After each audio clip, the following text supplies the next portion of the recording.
Welcome to the Ascend Growth AI podcast, where we mix smart growth moves with a little AI magic. I'm Teresa. Let's dive in. For today's guest, we have Jonathan Massoud, who is the head of content and growth strategy at Worldwide Business Research, a global leader in B2B conference production. He's an expert at building niche communities and driving meaningful connections between brands and senior executives. So, Jonathan, welcome to today's podcast. All right. Thank you, Teresa. Happy to be here. Thank you. Can you share a bit about your background to start? Yeah, so I've been with Worldwide Business Research for 19 years, almost 20 years. Started off as a producer or programmer. The production role at WBR is a research, development, and writing role, mainly. And then prior to that, I was an editor, so the transition fit at PR Newswire. But throughout my almost 2 decades at WBR, I've been a producer, took over a portfolio of events in different sectors, grew that globally for our field service events, which we're very proud of, and also been involved in new product research, new event launches for new industries that we want to dive into that now we've had running for about a decade. So those verticals, plenty of experience in digital marketing, retail, supply chain, manufacturing, and of course the one that I mainly oversee now is our global field service events. And now I oversee the P&L for field service on a global scale is largely is the production department, the programming department here at WBR does. We're obviously speaking with executives about content. What do they want to hear? What's what's front of mind for them, what they're interested in learning. So I oversee that for those field service programs now. Can you talk about what Worldwide Business Research does in general? Yeah, so basically our mission has always been focused on creating market-leading executive events, networking and educational opportunities, as well as providing content marketing services for our clients. You know, the goal ultimately is to educate, support, and connect leaders of different companies worldwide and help them with their pain points, technologies and tools that they need. So we're providing that networking and learning space, and the goal to be market leading in each industry we're in. Oh, that's fantastic. And what industries are you in? Is it all, or do you focus on certain ones? We are in a bunch. Yeah, we are in most of them. So a big portfolio footprint in manufacturing and supply chain. We have events in medical device, pharmaceutical, finance, big portfolio, global portfolio in the retail, digital marketing space with our e-tail programs that also run globally. And we're always looking at new industries for us that there's an opportunity for our type of events. There's a lot of events that people can attend any day of the week if they want to. WBR does have a formula that we run, and if there's an industry that's overcoming some transformation and there's not an event out there like ours yet, chances are it's on our radar. It is a lot, even for sort of legacy industries like agriculture. You know, if you're an event company looking to break into a legacy industry, there's a lot of competition. There's events and associations that are doing great things out there. So it's not just event companies that are doing events, you know, so corporations have their own. That's sort of who we serve, who we want to serve. Okay, no, that's great. And I saw from your website, I mean, the names of the people or your clients are impressive, right? Who are in general are your ideal customers, and how do you find success for them? Yeah, I don't know if we have an ideal customer. I'd say our events would be valuable for people that are looking for networking or benchmarking opportunities. So much change out there with technologies, AI and the like, processes, you know, lean principles, so much to learn if you're trying to, especially if you're at organizations that's knee deep in this. So if you have a pain point you're looking to solve or looking to connect with decision makers, or just get out and see what technologies are available in your industry, what tools people are using that have been proven beneficial, and you want to hear it firsthand from the practitioners, then you'll get the most out of our events. No, that's great. It sounds like you're global as well, Yeah, right? so WBR we're here in the North American headquarters here in New York. We have a delegate acquisition team in Toronto that works with the North American team. We also are headquartered in the UK out of London, and we have a small Singapore office that does some events out there as well. No, that's great. You mentioned AI, right? Like, have you seen any just in general industry shifts because of AI?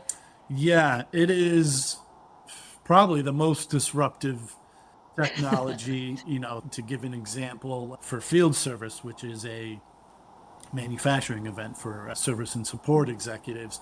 We probably haven't seen such a transformation since like remote diagnostics technology, where they're having machine to machine communications without the use of a technician or a human to be on the back end of that monitoring it.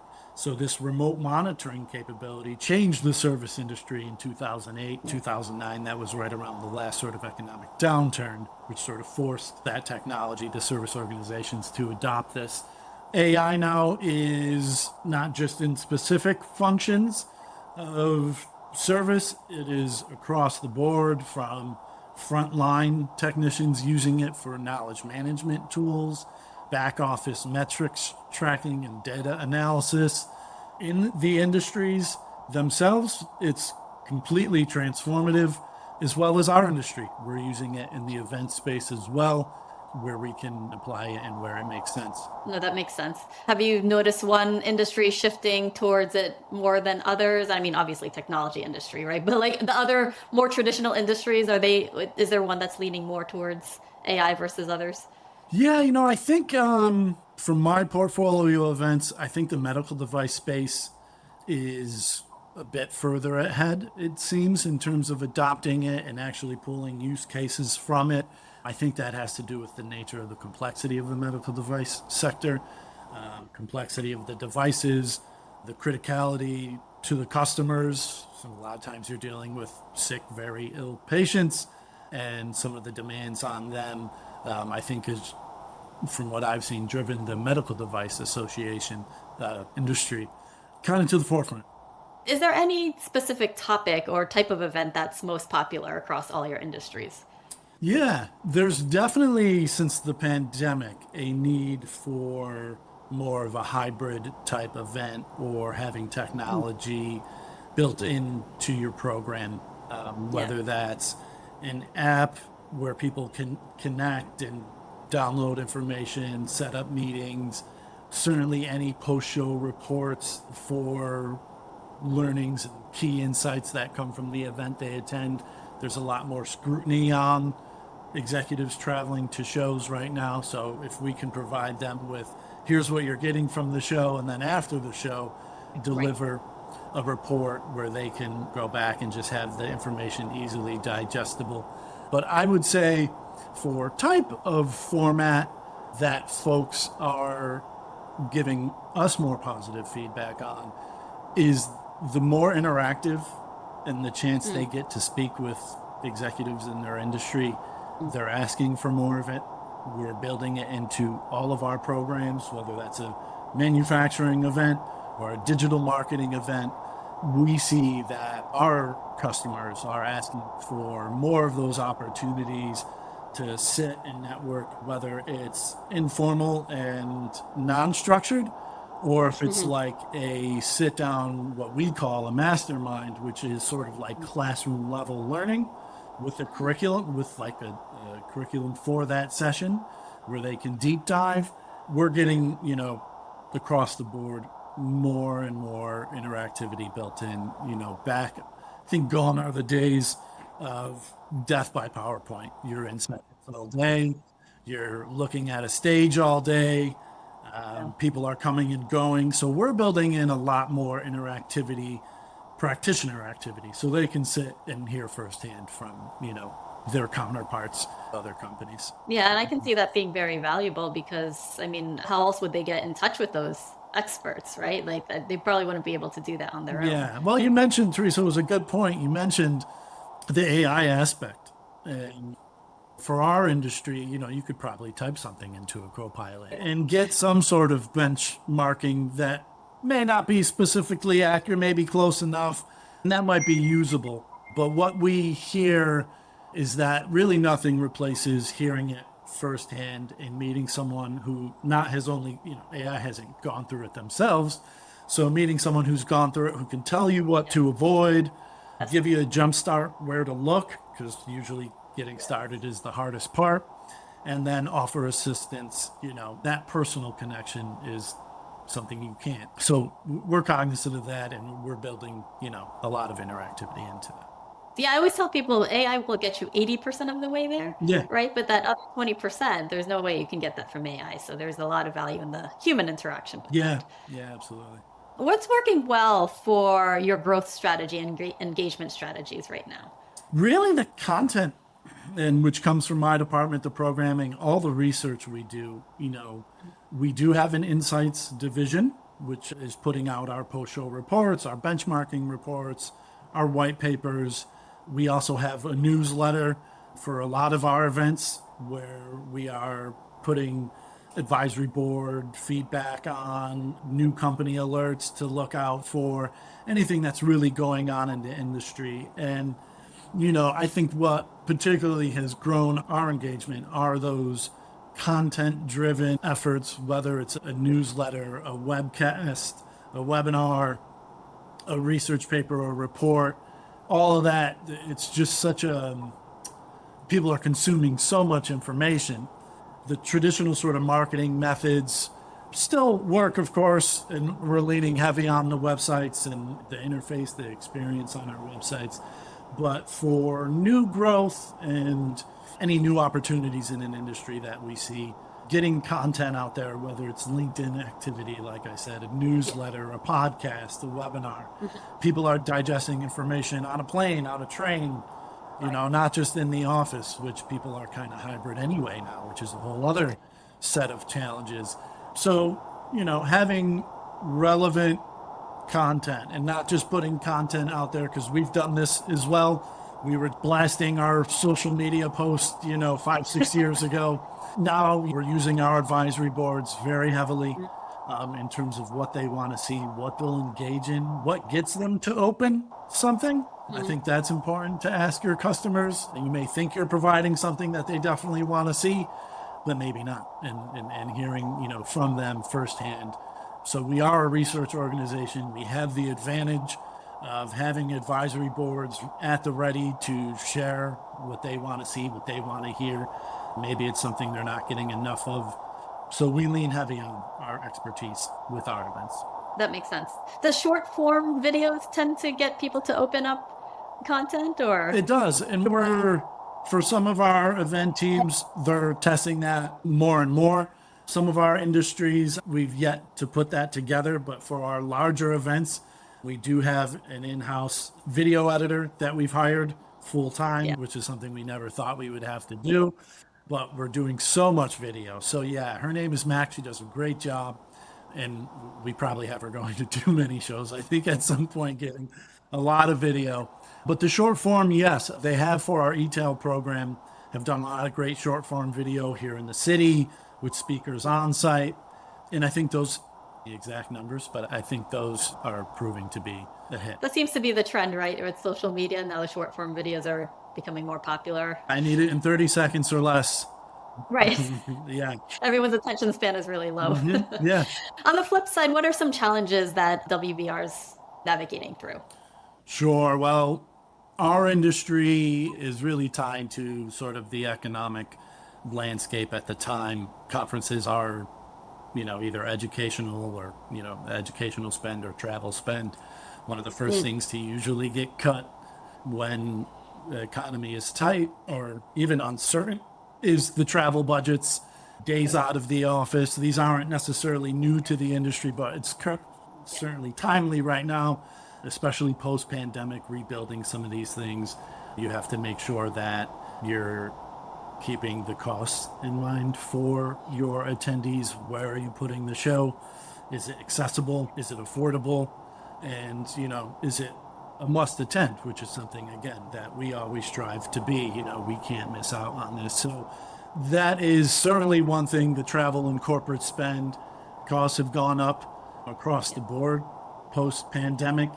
Even in your personal travel, you may have noticed that hotels and airlines have gone up like 47%. So keeping our costs in mind as well, our attendees' costs in mind is a big thing. So dealing with that is definitely a challenge. And I would say just really making sure we have the right balance of content and experience on site. Right. I think I mentioned previously that sort of death by PowerPoint. 9 to 5, you're in a ballroom, it's freezing or it's too hot or too cold. We get a lot of that too, but that's not on us necessarily. I think that's on the HVAC industry, but making sure we're balancing the experiential aspects in all of our programs, whether it's a 2-day program, a 3-day program. Are we giving our attendees time to network with each other? Are there site tours they can go and visit, things that we can bring them nearby that they can get value out of? Our technologies there, are they the appropriate ones? Did we match their interests with what they need on site? We do a lot of profiling of our attendees as well and match them up based on either it could be a technology solution, it could be a specific function that they're in within their organization. So are we creating, I guess, Teresa, making it a personalized experience for our attendees? Is it fun? We want to do fun things as well. Are we having themed receptions or private dinners, tastings? Do we have room for all of this? Can we put it in a part of the agenda where it's not taking away from something else? So the programming aspect and balancing that, personalization, the experiential with, hey, this is, the must attend content. This is what you guys asked for. We have leading executives talking about it, so be sure to be in the room. So it's hurting, Teresa. It's a lot of hurting back and forth. And I'd say those are kind of the 2 or 3 things right now that from my department, the programming and production department, that's front of mind when we're building something into the event. Yeah, that makes sense. I mean, you want people to keep coming back, right? I'm assuming you have a lot of repeat customers. Right. And we want new people. So it's a balance for our producers as well, who recruit and bring on the speaker faculty. There's a balance there. Each event has its own goal in terms of we want X amount of this title for next year, or perhaps a different vertical. So we have growth goals for the speaker faculty and repeat speakers with new speakers. Where are they coming from? So we're always planning, mapping, charting out who we want and how to get them. And that's a constant balance. Yeah, I can see that. And what are the metrics you measure, either week to week, month to month? You mentioned one thing with speakers. What are the other things that you look at? Yeah, we have a decent amount, and we're going through a bit of a refinement now, even on some of the existing legacy events that we've done. Producers have weekly goals. Our heads of departments, myself and my colleagues, we have bi-weekly meetings on monthly goals tied to the event. It's really mapped out because we're not manufacturing a piece of equipment that you can hold on to. A lot of our work is making sure people are available, getting them there. We have all the way down to weekly goals within our department, whether that's a research goal, whether that's a speaker recruitment goal. Data build is something we're always doing, as most organizations are doing. But again, it's almost like an executive search firm to an extent. Part of the role is similar. Mm-hmm. So we sit with our department weekly and go through sort of best practices, any successes, challenges, and then each producer gets could be a 13 to 17 week outline with daily and weekly goals. So this way we need to know if something's trailing behind, we need to put some extra resources in. Because once that hotel contract is booked, it's hard to get out of those things, and we don't want to make a habit of canceling events. Actually, we've done very well and not having to do that in decades. But yeah, once that contract is signed, we're on the clock, and it's almost like working backwards. So we are very metric driven, even in the other departments. Our sales teams, our marketing teams have campaign goals that they put into place, and there's so much being done on that front within the marketing department. It's they're doing a lot. Yeah, event marketing, digital, social, it's across the board. So we sync up weekly. Yes, I can see that. How many events do you guys do in a year? So the North American office, we're doing, I would say, I think probably around 42 to 45 events a year. I think prior to the pandemic, we were above 50 or so, and resourcing that, scheduling that. There's so many tools. I mean, there's one large tool that's very colorful and it's an Excel file, but it tracks, when we need to launch specific team members, what goals we need to hit, where by when. But yeah, we're right now, I think we're at about 42 to 45.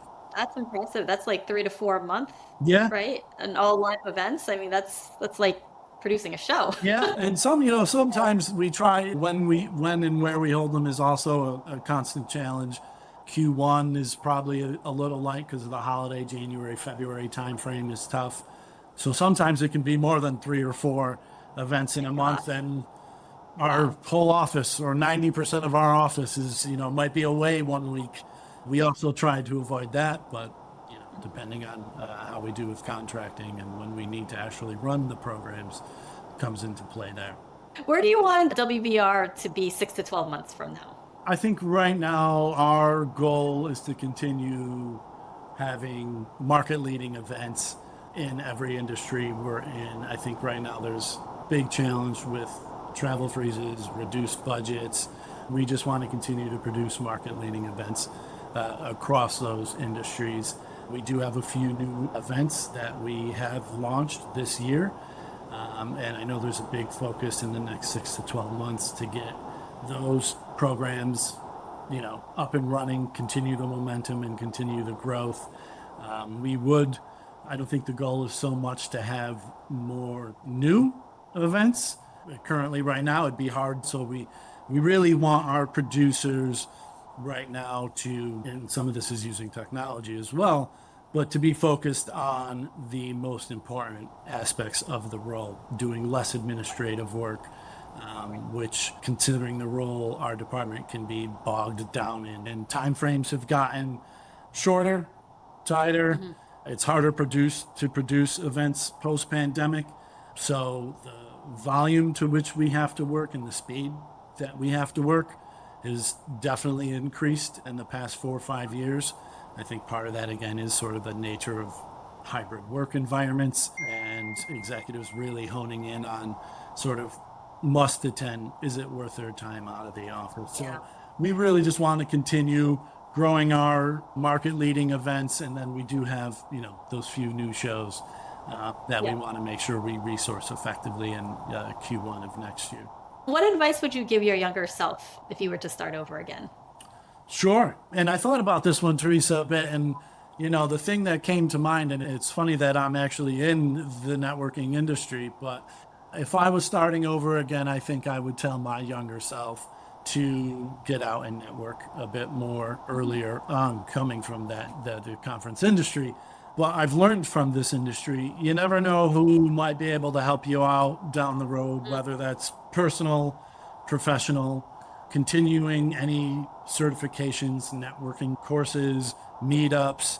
I know there's AI classes out now that you can take to get more versed in AI skills. A lot of what we hear from executives, if I was speaking to my younger self, all of our events, almost all of our events, one of the biggest pain point executives talk about is finding new talent with the right skill set.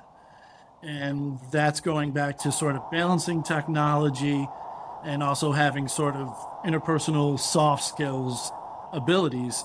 And that's who they're looking for. And I think if you can get out, network, and meet people, continue to do some certifications, either continuing education or just certification courses. We have executives in our network that just go and take extra certifications as they continue their careers. It's been really helpful for myself and younger Jonathan. Go to more networking meetups a little sooner because you never know who can help you. And I think that makes the path to where you want to get a lot easier. Agree. And I completely agree with that advice. I just remember when I was younger, I hated networking. I'd go to these things and I'd be like, why do people want to talk to me? Like, what advice would you give to those who are feeling like that? Because I think that's a very common mindset. Yeah, it is. And it's actually funny you bring that up. So our producers are on stage, they're moderating, they're introducing people, they're meeting new people almost every minute of the day. And not all of our producers enjoyed it. Public speaking is one of the biggest sort of natural fears for folks to overcome. I would say just jump in. I know it's something that doesn't come natural, but I think the more you do it, it doesn't take long to get comfortable. You realize that people really do care about what you're saying, and if they have the expertise or the knowledge, that people are, I think by nature, willing to assist if they have the tools to help you out. But yeah, the ability to be an extrovert, I don't think you need it, would be my advice. I don't think you need to be an extrovert to do this kind of work, to do this kind of networking, or just to get yourself out there. I think it's just do it a couple of times and you realize the people are there with you, doing the same thing with you. So there's really nothing to be shy about. So I don't think you need to be an extrovert to get out and network and, meet people. I think that's why everyone is out there looking for help or whatever the case may be. So I guess embrace the uncomfortableness for a few minutes. Yeah, that's true. You just have to do it, right? I mean, you can't get better at it unless you don't do it. So as a leader in the B2B growth industry, what's your advice to those aspiring to be in a leadership role?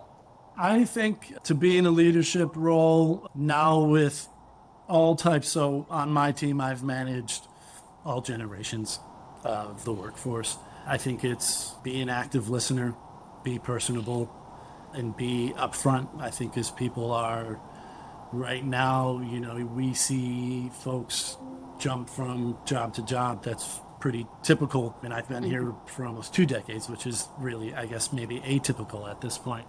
I do think to be in a leadership role, you do have to be an active listener. People are coming from different experiences, definitely now different generations, 3 or 4 different generations. There's different expectations.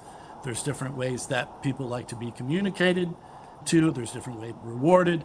I think for myself and the colleagues I've had on my team coming from all different generations, that's just something I learned is don't be so quick to take your own perspective on to a problem and challenge. Everyone can solve something their own way. So I think it's, being open, constant communication. There is a lot of pressure on our producers. There could be a lot of pressure on your team. Everyone is feeling it. So you want to keep that in mind when you're meeting and setting goals with your team. And, again, actively listening and being upfront has been really beneficial for me. I would think my team as well. And it just makes the workday, working environment, takes a little bit off of the pressure that everyone's feeling right now. People want to be heard. They want to make sure that their needs are being met, that their goals are realistic. It's constant communication, listening to what they're actually saying, and then, providing the support where needed. But for myself, over the years, it's been more about sort of actively listening as opposed to giving them, goals. Yeah, that's really good advice. And what's the best place for people to connect with you if they want to reach out? Absolutely, yeah. If you want to reach out, feel free. I'm obviously on LinkedIn. We have a huge presence there. Our content, the Service Dispatch, is our newsletter for the field service industry as well. You can find fieldserviceusa.com or LinkedIn. A lot of our content and a lot of what I post is on both of those sites. Okay, perfect. Well, Jonathan, thank you so much for being on the podcast today. Yeah, it was a pleasure. A lot of fun, Teresa. Thanks for having me. Yeah, thank you. And that's a wrap for today's episode. Thanks for hanging out with us. If you got value, share it, tag us, and don't forget to hit subscribe. Catch you next time on the Ascend Growth AI podcast.